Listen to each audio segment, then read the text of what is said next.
Tony D and Little Joan with a screenwriter's rant on Heart of Stone, starring Gal Gadot, in what is basically Mission Impossible, starring Gal Gadot. Smash a like and subscribe. Thank you for smash liking and subscribing. From the producers of The Old Guard, check out my books. Links in the description. Comedy horror in South Jersey. It's the Pineys, books 1 through 11, available at Amazon.com. Not the producers of The Old Guard. That was for the movie. Anyhow. So Gal Gadot is going to do the spy thing as the main character. Can she carry a movie? Maybe on Netflix. So the premise is, this is written by Greg Rucka. If it's the same Greg Rucka I'm thinking of, he's the comic book writer. He's a pretty good writer. He's decent. The key to this super spy agency that has no allegiance to any political faction is the heart, which gives them the power to drop a plane out of the sky or collapse markets, which begs the question, why do they need people running around with guns? But okay. So someone steals the heart, and then the various agents, some of them are killed, I assume, and then they have to go after the woman who stole it. And Gal Gadot is just that woman. She's just that woman. She's going to run around like Tom Cruise and do car stunts and motorcycle stunts, and there's going to be guns, and it's going to be very exciting. It looks cool, I guess. Heart of Stone, it's called. Let's get some credits. Yeah, story by Greg Rucka, screenplay by Rucka and Allison Schroeder, directed by Tom Harper. August 11th. I'd watch this. I mean, why not? I don't think the villain's particularly colorful. The actress playing her, like Gal Gadot, is the only one really seems to have any bit of character to her, and it's just because I go, oh, Wonder Woman. And she's super hot. The actress playing the villain, she just seems some random girl. She doesn't seem particularly evil. Doesn't have any gravitas,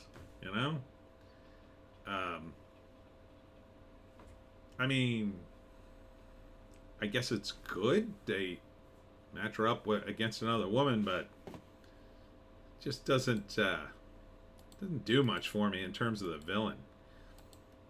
You need somebody with, I don't know, a big personality, I think, to be the villain in a movie like this. But I guess we'll see what happens. Gal Gadot's doing a lot of work here. She's skydiving and jumping off of things and running from explosions and shooting stuff. Here's I think that's the villain shooting. I mean, that's kind of cool. And there's a bunch of other characters. I don't know. They're all kind of forgettable except Gal. In the trailer, anyway. She's doing some stunts. Doing ski stunts. I guess this is part of her team. It just looks like Mission Impossible with Gal Gadot. I mean, it's kind of a step up in one way. You get to watch a hot chick run around, I guess. But another way, I'm not feeling it. I'm not feeling it with the villain. But would I watch it? Sure, it's on Netflix. It's free for me. Yeah, I'd watch it. Give it a chance at least. Unless I heard it was unwatchable and horrible. Greg Rucka is a decent writer. He wrote that prequel. I think he wrote the prequel to The Thing, if I'm not mistaken. Or am I thinking of the prequel with 30 Days to Night, maybe? Something like that. I know he's written stuff that has been produced before, and it's gotten good kudos, I'll say. I mean, it reminds me a little bit of The Gray Man in that it's just on Netflix and it's kind of there. And it's got a bunch of stunts in it. I just don't see what's missing. I mean, it's got a little bit of story with this thing called the heart, but, that's nothing to me. It has no connection to the real world. Okay, they have this device called the heart that allows them to do amazing computer things, I guess.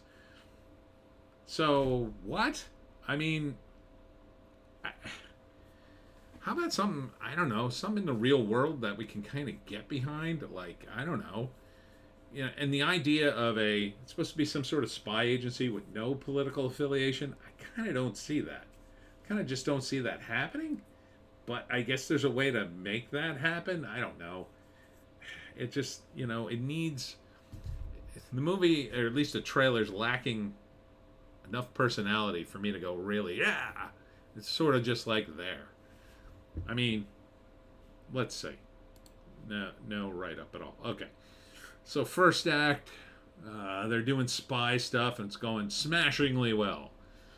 And then someone breaks into their secret spy organization and steals the heart. Oh God, no, not the heart.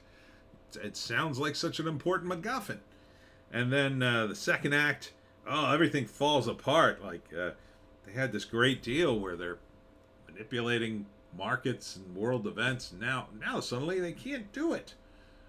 They were so noble and wise and truthful, but somehow they're so powerful that somebody stole the heart. Oh no. So then they spend the rest of the movie trying to get the heart back from this woman who's got evil plans with it. And she makes planes crash and markets crash and terrible things. And so Gal Gadot is a survivor, and they say, I'm pulling you out. I'm pulling you out. It's just like a old cop show, really. You're a rogue agent, Gal Gadot. You don't understand what my business, chief. I mean, it might as well have a line like that. Anyhow, third act is a big gunfight or something. Maybe she's in the wingsuit in the third act. I mean, I like these movies. I would give Greg Rucka, though, a chance. Because he is a decent writer. So I think if they followed his screenplay, and he did come up with the story and wrote the screenplay, I think he got a good shot at something halfway decent at least. I just wish there had been a little more, I don't know, pizzazz with some of the characters. Especially with the villain. I think you need a villain with gravitas. I think you need a villain like it's got some kind of quirk.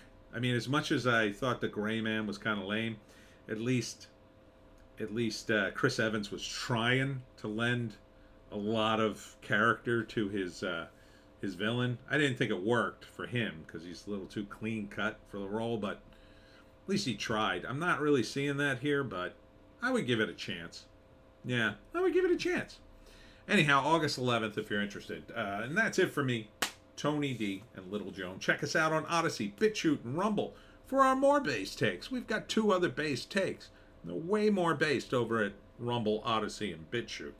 Trust me on that. A little too spicy for the YouTube. I'll see you tomorrow at the Philadelphia Comic Con at 10 to 4. And if you miss me there, catch me on a live stream where we do it live. At 7 p.m. It's going to be Father's Day movies. Or some kind of Father's Day theme. Hope to see you then, and we'll see you